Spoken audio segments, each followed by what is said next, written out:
Deuxième partie donc de notre volet, donc cette conférence intitulée Le jugement dernier. On va se lever si vous voulez bien, nous allons lire la parole donc du Seigneur. Alléluia. Nous allons lire maintenant dans Romains chapitre 10. Romains chapitre 10. Nous sommes en train de voir actuellement donc ceux qui vont se retrouver, qui vont comparaître obligatoirement devant le trône blanc. Et il y a donc, on a vu tout à l'heure, des pécheurs pervers, donc on comprend cela, mais aussi ceux qui se justifient eux-mêmes. Ceux qui se justifient eux-mêmes. Romains chapitre 10, verset 1. Frères, le vœu de mon cœur et ma prière à Dieu pour eux, c'est qu'ils soient sauvés.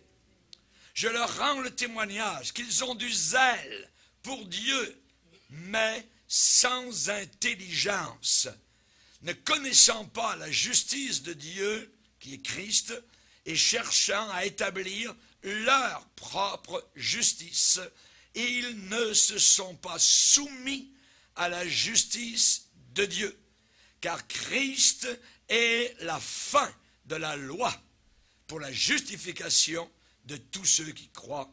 Amen. Seigneur, nous voulons te bénir et te glorifier pour l'enseignement des Écritures. Nous te demandons de bénir abondamment la réflexion de nos cœurs, que nous puissions comprendre, réaliser, Seigneur, ton plan, Seigneur, et ton programme, que nous puissions, Seigneur, mettre en fonction toutes nos facultés, Seigneur, afin que nous puissions t'aimer, te servir et racheter le temps, car le temps est court. Nous te le demandons, Père, au nom de Jésus. Amen. Et tout le peuple dit Amen. On peut s'asseoir, frères et sœurs. Alléluia. Ceux qui se justifient eux-mêmes vont donc se retrouver eux aussi devant le grand trône blanc. Ceux qui se justifient eux-mêmes sont comme un vêtement souillé. Voyez, ça c'est leur propre justice personnelle. Vous savez, les gens, ils pensent, et on leur a appris, particulièrement dans l'Église catholique romaine, ou dans la religion, même les protestants, les méthodistes, les musulmans, ainsi de suite, que, donc, fais des bonnes œuvres et tu iras au ciel. Mais la Bible dit que toutes nos bonnes œuvres, c'est pas mauvais de faire des bonnes œuvres, mais toutes nos bonnes œuvres pour essayer de gagner notre ciel, c'est comme un vêtement tout sale. Parce qu'on ne peut pas gagner son ciel. Pendant des siècles, l'Église catholique a enseigné que fais le bien, tu gagneras, tu mériteras ton ciel. Jamais. Il n'y a rien de plus faux. Pourquoi?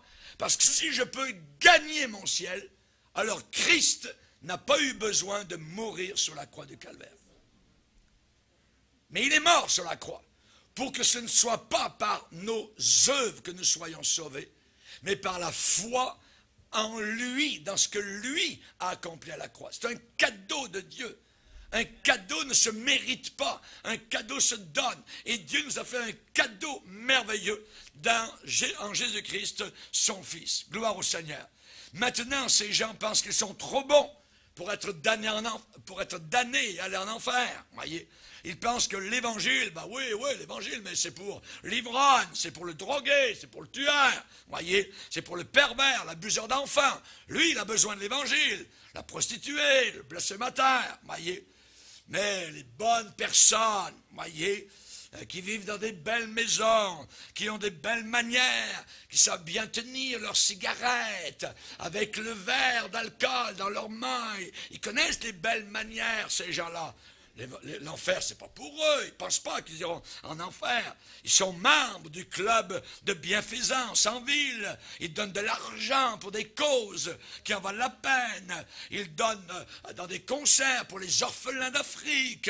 Ils aident les pauvres. Ils enseignent à lire aux illettrés. Ils sont volontaires dans la cuisine, de la soupe populaire. Et ils vont peut-être même à l'église de temps en temps et ils chantent Minuit chrétien, ils chantent des cantiques, du bon monde. Eh bien, ce bon monde ira en enfer. Pourquoi? Parce qu'on n'est pas sauvé par notre bonté. Je répète qu'on est sauvé par l'œuvre du calvaire. C'est la croix de Jésus.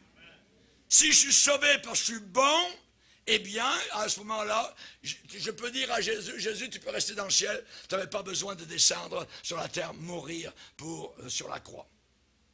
Il est mort pour nos péchés, voyez. Chers amis, la Bible dit, ne connaissant pas la justice de Dieu, ils ne se sont pas soumis. Ils ne sont pas soumis à la justice de Dieu. Christ est la fin de la loi. Christ est la fin des bonnes œuvres. On n'est pas sauvé par nos bonnes œuvres. On est sauvé par la foi en Jésus-Christ. Le brigand, en train de mourir à côté de Jésus, a-t-il été sauvé par ses bonnes œuvres? Non, par la foi.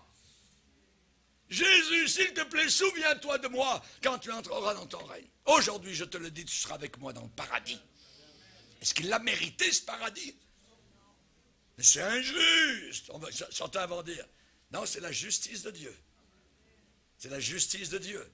Christ est mort pour tous les pécheurs. Il est mort pour le meilleur des hommes, il est mort pour le pire des pécheurs. Amen. Gloire au Seigneur. Et ceci décrit la plupart, je dirais, des égomaniaques du monde qui se pavanent en paradant, en train de descendre sur le chemin grand et large qui mène en enfer. Ils pensent qu'ils sont trop beaux pour être damnés. Ce qu'ils ne réalisent pas, c'est que personne n'est trop mauvais, méchant, pour ne pas être sauvé. Saul de Tarse, l'auriez-vous sauvé? Un tueur qui emmène les chrétiens en prison, qui les tue? L'auriez-vous sauvé? Quelqu'un qui forçait les chrétiens à blasphémer?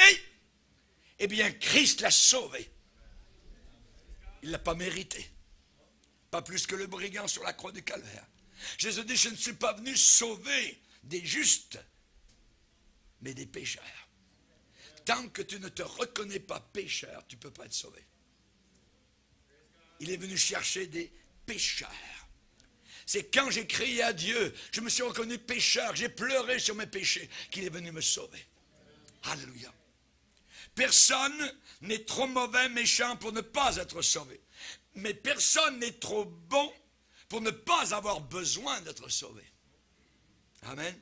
Corneille est un homme qui faisait des aumônes. Il priait Dieu chaque jour, mais il n'était pas sauvé. Il a fallu que Pierre vienne et lui montre le plan du salut. Corneille, un homme appelé Pierre viendra et il te dira des choses par lesquelles tu seras sauvé. Par lesquelles tu seras sauvé. Alléluia. On peut prier, on peut aller à l'église, on peut chanter des cantiques et descendre en enfer. Ce n'est pas l'église qui sauve, c'est Jésus. C'est un sauveur. Alléluia. Nicodème était un homme religieux. Lisez Jean chapitre 3. Il s'est posé des questions sur Jésus. Et Jésus lui a dit, hey Nicodème, ta religion c'est la poubelle. Ta religion elle pue. Toutes les religions puent la terre. Les gens dans le monde disent toutes les religions sont bonnes. Mais ils parlent comme leur maître, ils parlent comme Satan. Aux yeux de Satan, toutes les religions sont bonnes. Mais ce n'est pas vrai. Aucune religion n'est bonne. On n'a pas besoin d'une religion, on a besoin d'une relation avec le Christ, avec Jésus. Alléluia. Gloire au Seigneur. Nicodème, écoute bien. Si un homme ne naît pas une deuxième fois dans sa vie, il ne peut pas entrer dans le ciel. Hey, est-ce qu'un homme doit rentrer dans le sein de sa mère une deuxième fois? Non, non, non, non. La première fois, tu es né par ta mère. La deuxième fois, tu naîtras avec le Saint-Esprit et avec l'eau divine de la parole. Le Saint-Esprit et la parole. Alléluia, gloire au Seigneur. Chers amis, ce qu'ils n'arrivent pas à comprendre, ces gens-là, c'est que la pire forme de méchanceté, la pire forme de perversion, c'est que la bonté humaine, et que cette bonté devient un substitut, un remplacement pour la nouvelle naissance. Ça, c'est la pire méchanceté. Pas besoin de naître de nouveau, je suis bon, donc Dieu va m'accepter. Non. Tu vas voir les portes du ciel barrées et tu verras un doigt accusateur. La propre justice personnelle, pas moi qui le déclare, ceux qui se justifient eux-mêmes sont comme un vêtement souillé. Ésaïe 64, verset 5. Jean-Baptiste a dit à des gens religieux, ne prétendez pas dire en vous-même, nous avons Abraham pour père, nous avons telle ou telle religion. Ce qu'il faut, c'est porter donc du fruit digne de la repentance. Du fruit digne de la repentance. Jésus-Christ jugera au grand trône ceux qui sont vivants spirituellement, ceux qui ont la vie de Dieu, les chrétiens, pour les récompenser. Et au grand trône blanc, il jugera ceux qui sont morts spirituellement, ceux qui dans leur vie ont vécu dans la rébellion totale contre Dieu. Et voilà, au grand trône blanc, des millions de pécheurs seront là. Innombrables, qui sont morts avec leurs péchés, non pardonnés. Des millions de personnes qui auront entendu la parole de Dieu sur le salut, mais l'auront rejeté. Des millions de personnes qui seront présentes, qui étaient presque persuadées. Ah, oui, t'as la bonne chose, c'est bon, c'est vrai. Mais eux-mêmes n'y ont pas touché. Des millions se lamenteront, hurleront de peur, qui ont déjà dit un certain jour, ah, toi le chrétien, la chrétienne, on t'entendra là-dessus une autre fois. Des centaines de milliers de personnes convaincus que n'importe quelle religion ferait l'affaire, pourvu qu'on soit sincère. Est-ce que vous attendez ça aujourd'hui? Monsieur le pape, écoutez-moi bien, vous allez en enfer. Ces personnes-là seront horrifiées, épouvantées, paniquées, pétrifiées, alors que ces gens-là regarderont Mahomet suivre l'index du Seigneur, va dans le feu éternel qui a été préparé pour le diable et ses anges. C'est les personnes qui auront suivi leur leader, Confucius, Bouddha, le révérend Moon en Corée, l'empereur Hirohito du Japon, les papes Paul et Jean et François, les vicaires du Christ. Allez dans le feu éternel. Qu'est-ce qu'ils disent, ces gens-là? Toutes les religions sont bonnes, il suffit d'être sincère. C'est des ouvriers de Satan déguisés en apôtres de Christ. Ce sont des voleurs de la gloire de Jésus-Christ. Le pape s'appelle le vicaire de Christ, le remplaçant de Christ sur la terre. C'est une abomination. Quelle terreur remplira les disciples de ces gens-là, alors que leurs conducteurs, leurs leaders, feront face à leur sort. Allez dans le feu éternel. Ça sera terrible. Là aussi, devant le grand trône blanc, il y aura des myriades de gens qui avaient bien l'intention un jour de se mettre en règle, mais ne l'ont jamais fait. Des millions de personnes, certaines d'être correctes avec Dieu, mais se moquant de l'autre côté de l'agneau de Dieu. À ce moment-là, les athées vont croire. Les sceptiques seront maintenant certains, ne douteront plus. Les rationalistes penseront finalement de façon rationnelle. Ce sera trop tard. Les universalistes qui disent que tout le monde finalement va aller au ciel, eh bien vont maudire ce jour-là parce qu'ils auront mis leur confiance dans le serpent. Des hommes et des femmes qui n'auront jamais tué personne. Des jeunes qui n'auront jamais bu, jamais pris de drogue, aller dans le feu éternel. Des membres d'église qui ont aidé des petits-enfants à l'école du dimanche recevront la même condamnation que l'abuseur d'enfants, que ceux qui molestent les enfants, que l'agresseur ou le voleur à main armée, parce que dans leur cœur, ils n'aimaient pas Jésus, ils ne suivaient pas le Seigneur. Mais les membres d'église non sauvés qui n'ont pas couronné Christ, ils n'ont pas voulu prendre la couronne d'épines sur eux. Au travail, ils se taisaient parce qu'ils avaient peur de perdre leur emploi. On ne parlera pas de Jésus. Ceux qui ont signé la feuille dans leur église pour donner de la nourriture à ceux qui viennent. Voulez-vous signer? Je ne parlerai pas de Jésus. Ils vont en enfer. Vous signez de ne pas parler de Jésus. Abominable. Ceux qui remettent à plus tard. Dolce vita. Comme Félix qui a dit à l'apôtre Paul, pour le moment retire-toi, quand j'en trouverai l'occasion, on en reparlera. On en reparlera. Savez-vous de quoi l'apôtre Paul prêchait? Quelle sorte de message il donnait quand il rencontrait un païen? La Bible dit qu'il discourait sur la justice. Il discourait sur la tempérance, le contrôle sexuel de soi-même. Il prêchait sur le jugement à venir. C'est quand dans votre église vous avez entendu la dernière fois une prédication sur le jugement à venir?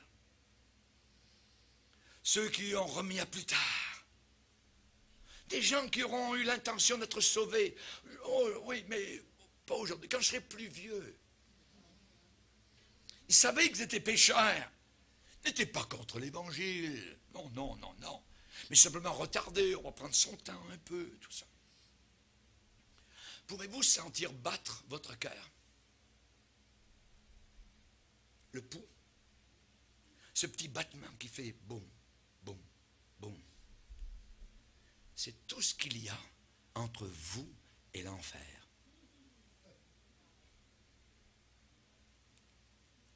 Quelqu'un a donné une appellation au battement de cœur d'une personne qui n'est pas sauvée. C'est un bruit sourd de tambour que l'on entend dans une marche funéraire, derrière un cercueil, quand on va au cimetière.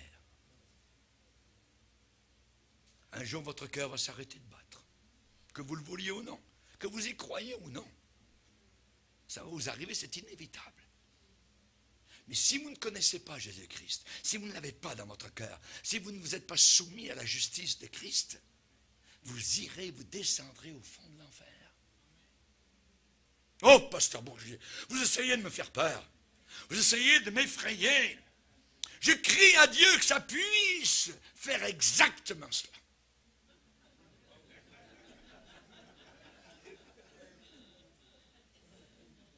Alléluia. Je préférerais vous effrayer pour que vous entriez au ciel que de vous bercer, vous endormir, vous raconter des balivernes alors que vous êtes en train de descendre dans l'enfer. Alléluia. Chers amis, il y aura des membres d'église qui ne seront pas sauvés, qui seront là. Il y aura ceux qui n'auront jamais entendu l'évangile. Écoutez bien, ceux qui n'ont jamais entendu l'évangile iront en enfer aussi. Aussi. Celui qui croit au Fils a la vie éternelle. Oh, pasteur, attendez une minute. Si une personne n'a jamais entendu l'évangile, comment peut-elle être condamnée? Attention, cette personne n'a peut-être pas assez de lumière pour la sauver, mais cette personne a amplement et suffisamment de péché pour la condamner. Écoutez bien, tous ont péché et sont privés de la gloire de Dieu. La Bible dit, c'est Jésus qui enseigne, le serviteur qui n'a pas connu la volonté de son maître et qui a fait des choses dignes du châtiment, sera battu de peu de coups. Qu'est-ce que ça veut dire? Ça veut dire que le jugement en enfer ne sera pas aussi sévère pour ceux qui n'ont jamais entendu que pour ceux qui, avec entêtement, ont refusé catégoriquement l'évangile. Mais ces gens-là iront en enfer. La Bible dit, nul ne vient au Père que par moi. C'est la raison pour laquelle prenons des espadrilles, courons au travers de la terre, utilisons le téléphone, les boîtes postales pour leur parler de Jésus. Ne croyez pas, le pape est en train d'aller contre l'évangile. On n'évangélise plus les hindous, on n'évangélise plus les bouddhistes, parce qu'ils sont déjà sauvés. Pour être sauvé, il suffit d'être sincère. Ma Bible me dit que ce n'est pas la sincérité qui mène au ciel. C'est Jésus à la croix. Il y a un seul chemin, un seul médiateur entre Dieu et les hommes, et c'est Jésus-Christ. Ceux qui ont entendu l'évangile sans se repentir se tiendront peut-être à la barre du jugement, réclameront pour la miséricorde, diront peut-être, on n'a pas eu l'occasion de croire, on n'a eu aucune chance. Pour certaines personnes, Dieu dira, ange, viens ici. Viens ici. Amène la preuve. Amène la preuve A. La preuve A. Apporte la pièce à conviction. Qu'est-ce donc? Quelle pièce à conviction? Ce sera la poussière de l'homme ou de la femme dont les pieds sont venus vers vous pour vous témoigner de Jésus-Christ. Vous avez eu votre chance, votre occasion, mais vous n'avez pas reçu l'évangile. Vous avez dit, moi je préfère la méditation de l'être intérieur. Je préfère relaxer avec le yoga. Je préfère l'éveil de la conscience. Je préfère la psychologie, l'estime de soi-même. Je préfère la relaxation, l'initiation Reiki. Je préfère le tarot, la flamme violette, 1 et 2, l'ascension planétaire, individuelle, blablabla. Ah oui. Ça, c'est la descente aux enfers. La descente aux enfers. Il n'y aura plus aucun débat, accusé, levez-vous. Il y aura des degrés de jugement. Le Seigneur a dit que Chorazine et Bethsaïda seraient traités d'une manière différente que Tyr et Sidon. Ceux qui ont entendu, Sodome sera traité moins rigoureusement que nous qui avons des Bibles partout. Chers amis, un grand trône blanc, raison pour laquelle les missions. Notre église ici veut être une église missionnaire. Nous voulons aller, nous voulons porter l'évangile. Nous voulons le prêcher de plus en plus. Le temps est court. Celui à qui on a beaucoup donné, il sera beaucoup redemandé. Pour les païens, Dieu leur a donné 3 révélations. Et ils sont responsables tous devant Dieu. Dieu leur a donné la création. Ils voient les étoiles, la lune, le soleil, la création. Ses perfections invisibles, sa puissance éternelle, sa divinité se voient comme à l'œil depuis la création du monde. Quand on considère cela dans ses œuvres magnifiques et glorieuses, aucun homme ne peut faire ça. Est-ce toi qui fais lever le soleil le matin? Est-ce toi qui fais tomber la neige? Peux-tu résister devant son froid? La création. Deuxièmement, Dieu a donné la conscience. Dieu a imprimé dans chaque cœur humain le principe de bien et de mal. Le bien et le mal. Et troisièmement, Dieu a donné une révélation suprême, la parole de Dieu. La parole de Dieu. Révélation suprême de son amour, de son salut, qui sont proclamés. Le Père, le Fils, le Saint-Esprit ont conjugué leurs efforts pour conduire tous les hommes au salut. Le Père enseigne. Ils seront tous enseignés de Dieu. Le Fils se tient à la porte, il frappe. Et le Saint-Esprit conteste. Nous sommes convaincus que dans la vie de tout homme, il y a un moment qui arrive où si la personne est sincère, la personne est obligée de s'écrier comme les magiciens d'Égypte. Là, c'est le doigt de Dieu. C'est le doigt de Dieu. C'est Dieu qui est en train de me parler. C'est Dieu qui est en train de me rencontrer. La nature lui a parlé, sa conscience l'a convaincu de péché, et maintenant, le Saint-Esprit frappe à sa porte. Alléluia. Ce jugement, c'est que la lumière étant venue dans le monde, les hommes ont préféré les ténèbres à la lumière. Parce que leurs œuvres sont mauvaises. Quiconque fait le mal est la lumière. Et ne vient pas à la lumière de peur que ses œuvres ne soient dévoilées. Maintenant, d'où viendront-ils tous ces gens-là qui seront appelés, évidemment, donc, au jugement? On vient de voir qu'il y a différents degrés de punition. Au jour du jugement, le pays de Sodome, de Gomorrhe, sera traité moins rigoureusement que cette ville-là. Grand trône blanc.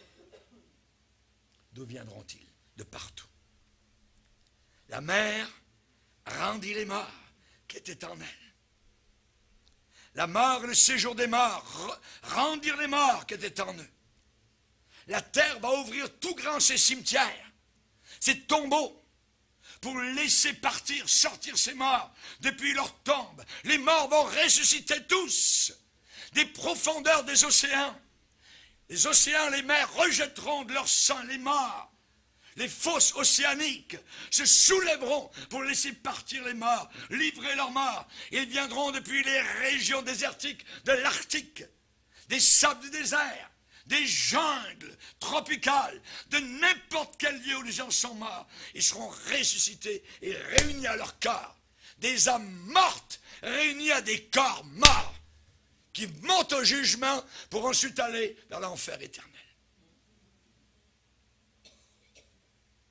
Ne vous étonnez pas de cela, dit le Seigneur, car l'heure vient où tous ceux qui sont dans les tombeaux entendront sa voix et en sortiront. Ceux qui auront fait le mal ressusciteront pour le jugement. Il y a une résurrection des non-sauvés. Arrivé à ce point-là, on a besoin de comprendre que quelqu'un qui meurt sans Jésus-Christ, qu'est-ce qui arrive? Quelqu'un qui meurt sans Jésus, la mort à son corps. Et le séjour des morts, l'Hadès, à son âme.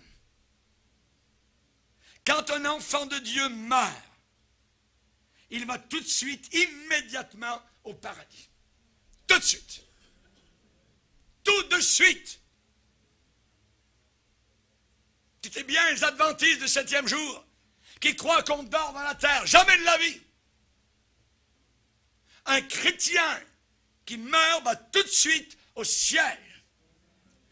Paul a dit 2 Corinthiens 5, 6, nous savons qu'en demeurant dans ce corps, nous demeurons loin du Seigneur. Jésus a dit aux brigands repentis et qui a cru, je t'assure qu'aujourd'hui même tu seras avec moi dans le paradis.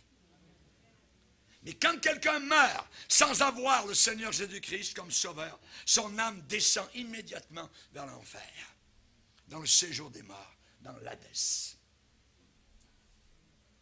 Mais il ne sera pas jugé à ce moment-là. Il reste là dans les souffrances jusqu'au jour où la résurrection va avoir lieu, après le millénium. Dans Luc 16, Jésus nous donne une image de cela. Il a décrit ce qui est arrivé aux riches qui vivaient sur la terre. Et à sa porte, un mendiant appelé Lazare. Tous les deux meurent. Le riche descend dans l'Hadès, dans l'enfer. Je souffre cruellement dans cette flamme. Et Lazare est allé au paradis et il est consolé. L'enfant de Dieu qui meurt est présent tout de suite avec son Seigneur. Paul a dit dans Philippiens 1, 23, j'ai le désir de m'en aller. Et que ça veut dire s'en aller, il le dit, être avec Christ, ce qui est de beaucoup le meilleur. Quand tu t'en vas, mon frère, quand tu vas t'en aller, ma soeur, ça veut dire que tu quitteras ton corps, tu vas aller tout de suite auprès du Seigneur. Tout de suite. Alléluia. Heureux dès à présent. Dès à présent, les morts qui meurent dans le Seigneur. Oui, dit le Saint-Esprit. Oui, dit le Saint-Esprit. Dès à présent, tout de suite. Alléluia. Chers amis, j'aime vous dire et vous répéter, celui qui croit au Fils, il a la vie éternelle.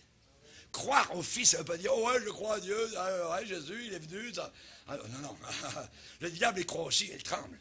Croire, ça veut dire m'appuyer sur Jésus, servir Jésus. Jésus devient mon point de mire. C'est Jésus le matin, le midi, le soir. C'est Jésus l'hiver, le printemps, l'automne. Jésus tout le temps. Je vis pour Jésus. Je lui parle, j'ai une communion avec lui, je marche avec lui. Jésus, il est mon horizon. Tout azimut, je ne vois que Jésus. J'aime Jésus. Je parle de Jésus. Je loue le Seigneur Jésus. Amen. Il devient ma vie. Christ est ma vie. Et la mort m'est un gain.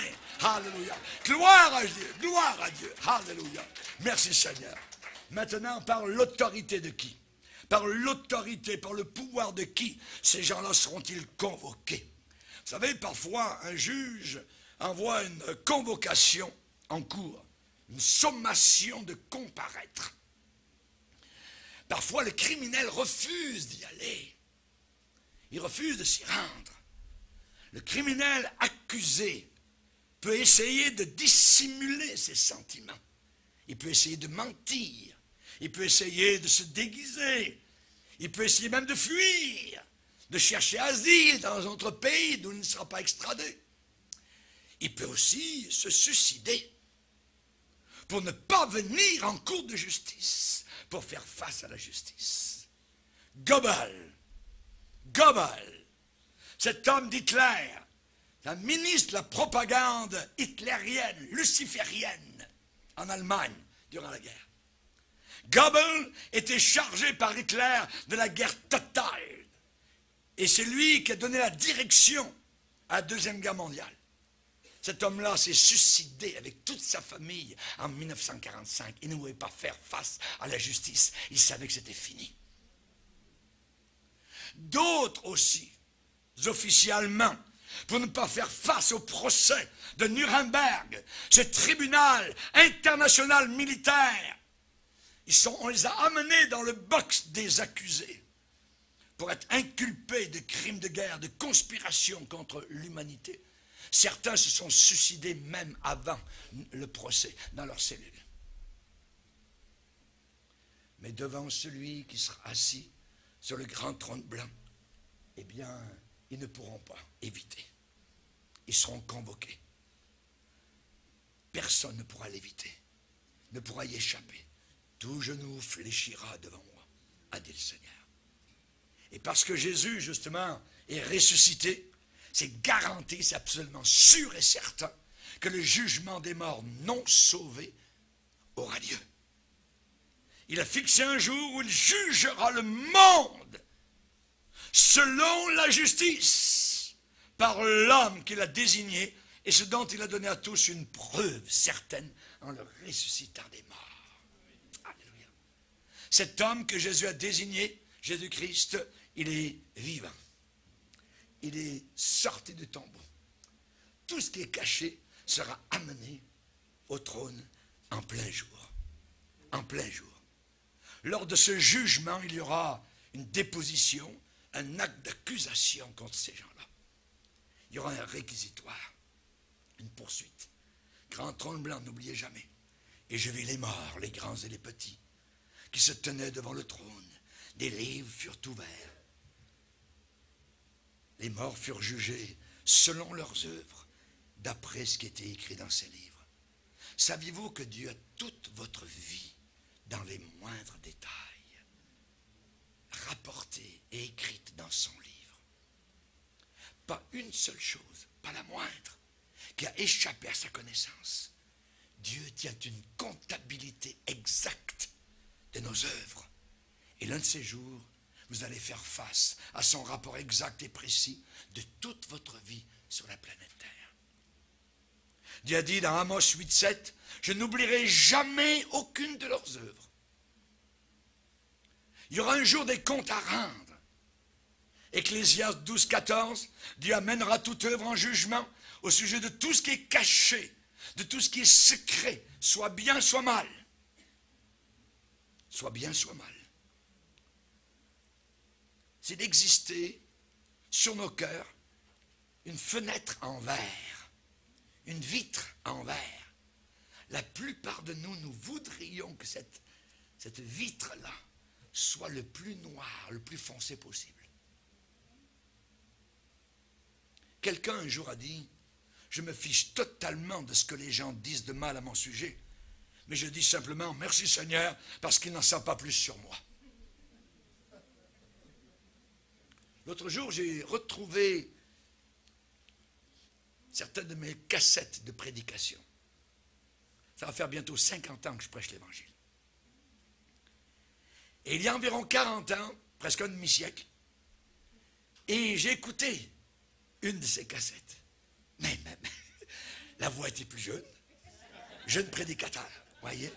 Mais c'était là sur la cassette, comme si c'était aujourd'hui. Et pourtant, il y a si longtemps, et quelque chose m'est venu à la pensée en écoutant cela.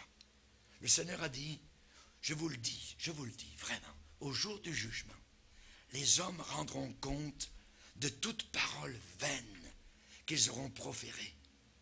Car par tes paroles, tu seras justifié, acquitté, et par tes paroles, tu seras condamné. Savez-vous que Dieu a une caméra invisible sur vous, jour et nuit?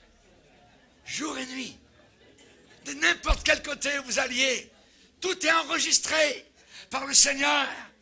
La caméra invisible marche, elle tourne jour et nuit. Elle tourne le jour, elle tourne dans l'obscurité, elle tourne tout le temps, sans arrêt. L'enregistreuse de Dieu est toujours sur la position on, jamais off. Il enregistre tout. Tout est enregistré. Avez-vous déjà pris le nom du Seigneur en vain? Oh, c'est enregistré. C'est enregistré. Au jour du jugement, les squelettes sortiront des placards, des penderies, les choses que votre mère ne savait pas, que votre père ne savait pas, que votre femme ne savait pas, que votre mari ne savait pas, que votre enfant ne savait pas. Tous auront la bouche fermée. Ce que vous aurez fait et dit dans les chambres sera prêché sur les toits, sera entendu dans la lumière. Pensez-y, personne ne pourra se cacher. Un jour, il y a quelqu'un en Espagne, son égout avait refoulé. Il a appelé le plombier.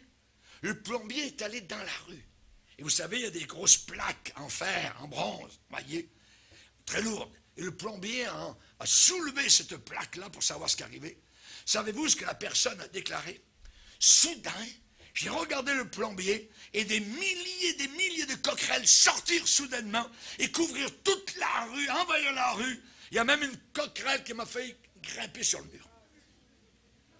Quand Dieu va enlever, va ôter le couvercle de nos vies au jour du jugement, des milliers de coquerelles vont sortir. Des choses dans votre cœur que vous avez cachées. Vous aviez pensé que tout était couvert, caché, secret, ni vu ni connu. Ah, chers amis, oubliez ça. Devant le grand trône de gloire, tout sera visible. Tête baissée, bouche fermée. Des hommes et des femmes très connus sur la terre seront là. Des grands dictateurs qui n'avaient pas peur. Les rois, les reines puissants. Les pauvres de la terre, les sujets misérables des grands seront là devant le trône sur un même pied d'égalité. Et je vis les morts, les grands et les petits, qui se tenaient devant le trône. La gloire de Dieu dans toute sa majesté s'imposera. Le moindre péché sera comme le poids du monde entier sur la personne. La conscience frappera de terreur les cœurs des hommes. Ils trembleront de culpabilité. Reculer ou s'enfuir, impossible. Ce jugement, n'oubliez pas, sera dernier, final. Final. Je vis les morts, les grands et les petits. Alexandre le Grand sera là, Lénine, Staline, Mahomet, Hitler, Louis XIV, Kadhafi, Saddam Hussein, allez-y, allez-y, allez-y. Ils sont tous là. Ceux qui sont allés dans une méchanceté à grande échelle, morts sans aucune repentance, appelés maintenant, convoqués. Des livres furent ouverts. Les gens qui ont été sauvés d'une noyade ont souvent témoigné que dans leurs derniers instants, alors qu'ils étaient sur le point de mourir, la totalité de leur vie est venue en flashback, en rétrospective, comme si toute leur vie passait comme un film rapide, très rapide. Tout est enregistré. Tout. Il y aura les livres de vie. Est-ce que ton nom est dans le livre de vie? Tous ceux dont le nom n'était pas inscrit dans le livre de vie furent jetés. Jetés comme une poubelle pour l'éternité, dans l'enfer éternel. Chers amis, c'est terrible. Quand tu arriveras, seras-tu comme cet homme? Jésus sera-t-il ton sauveur ou ton juge? Peut-être Jésus demande à l'ange, son nom est-il écrit dans le livre? Il cherchera. Peut-être c'est moi.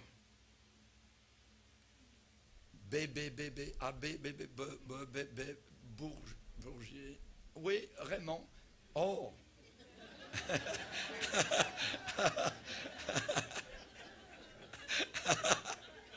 Alléluia. Gloire à Dieu. Gloire au Seigneur. Le livre de vie. Tous ceux dont le nom n'était pas inscrit dans le livre de vie furent jetés dans les temps de feu et de soufre. C'est la deuxième mort pour l'éternité. Chers amis, est-ce que tu veux vraiment suivre le Seigneur? Les temps de feu liquides, c'est abominable ce qui s'en vient. Et le verdict final sera définitif. Plus de retour en arrière. Ceux qui entrent dans ce lieu de l'enfer n'en ressortiront jamais de toute l'éternité. de désespoir. Le désespoir. Accusé, levez-vous. La certitude du jugement. La dégringolade. Les livres auront été lus. Toute bouche aura été fermée. Tous auront été trouvés coupables devant Dieu. Quiconque ne fut pas trouvé écrit dans le livre de vie fut jeté dans l'étang de feu. Seigneur, je ne veux pas que ça arrive à mon fils, à ma fille, à mon grand-père, à ma grand-mère, à ma mère, à mon père. S'il te plaît, sauve-les, Seigneur. Aide-moi à être un bon témoignage. Aide-moi à leur parler. Grand trône blanc. Il est écrit, je suis vivant, dit le Seigneur. Tout genou fléchira devant moi. Toute langue donnera gloire à Dieu. Ainsi chacun de nous rendra compte à Dieu pour lui-même. Occupe-toi de tes business. Arrête de mettre le nez dans la soupe de l'autre. Occupe-toi de toi. Grand trône blanc. Le Seigneur dira à certains, retirez-vous de moi, maudits, allez dans le feu éternel, préparé pour le diable et pour ses anges. La sévérité du jugement. S'il a fallu que Christ, Dieu en chair, meure sur la croix du calvaire, cloué au milieu de son sang, combien l'enfer doit être horrible. Il a fallu que le missionnaire avec un M majuscule descende de son pays et vienne sur un pays étranger appelé planète Terre pour nous sauver. Et nous on a dit, pof, m'en fous.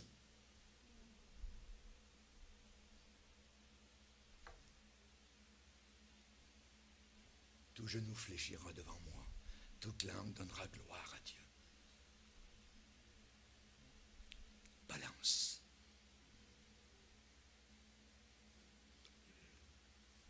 Bon, m'arrangerait bien. Ah non, non, ça n'arrangera pas.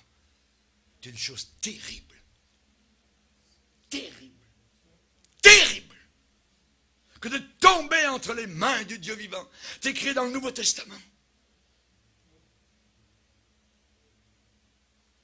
Désespéré. Dans un procès, il y a 3 parties. Il y a une évidence qui est présentée. Elle sera présentée. Dans tout procès, il y a une occasion de parler pour sa défense. Bon, je m'arrangerai avec lui, là. Non. Et le verdict de la cour est présenté. Nous connaissons celui qui a dit, à moi la vengeance, à moi la rétribution. Le Seigneur jugera son peuple. C'est une chose terrible que de tomber entre les mains du Dieu vivant. Un juge au cœur brisé dira, quiconque me renie devant les hommes, je le renierai aussi devant mon Père qui est dans les cieux.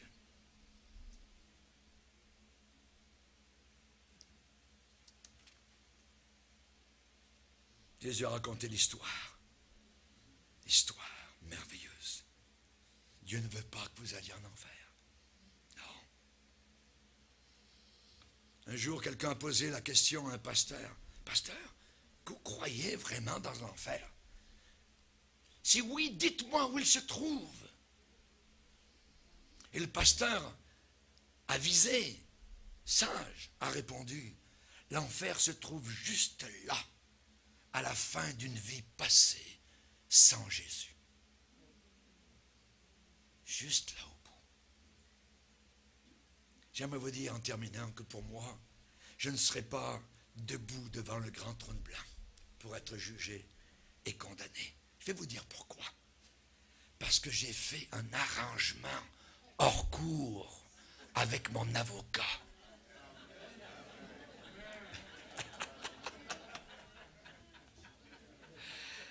Alléluia!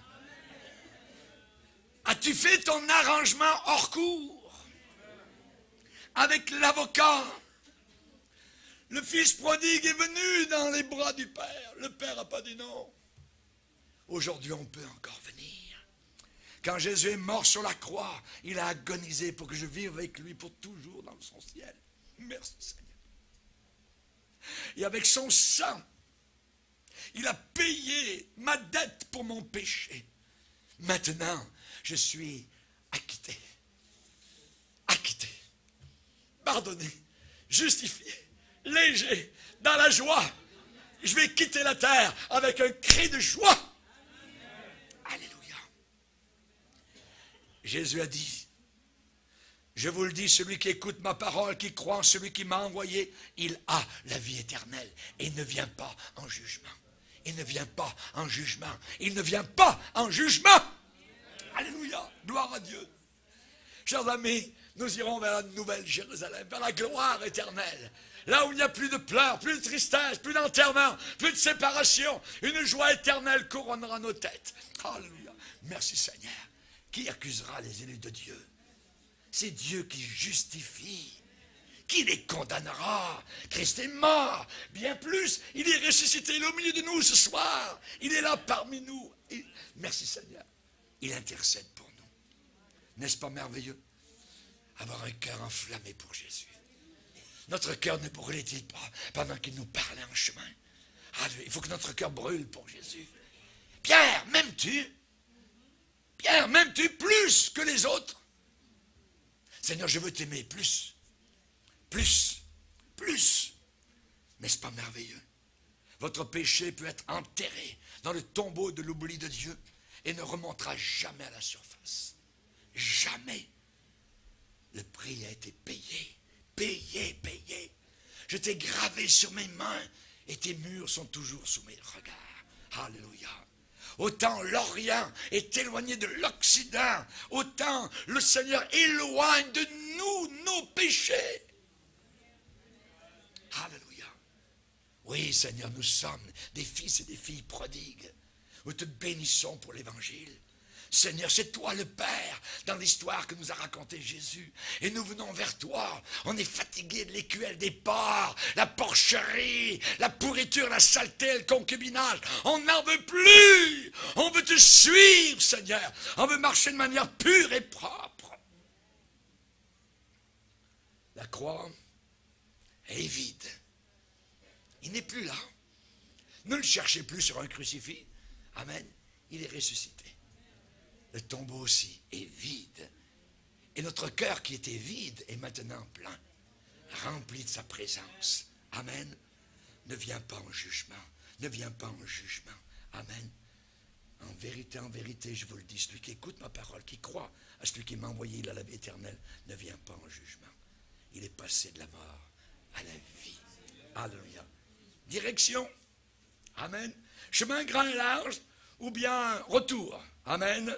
Il faut s'arrêter ici. Repentance. Il faut faire un U-turn. Amen. Sinon, la voie large mène jusqu'au fond de l'enfer. Que Dieu nous aide. Baissons nos têtes et prions le Seigneur.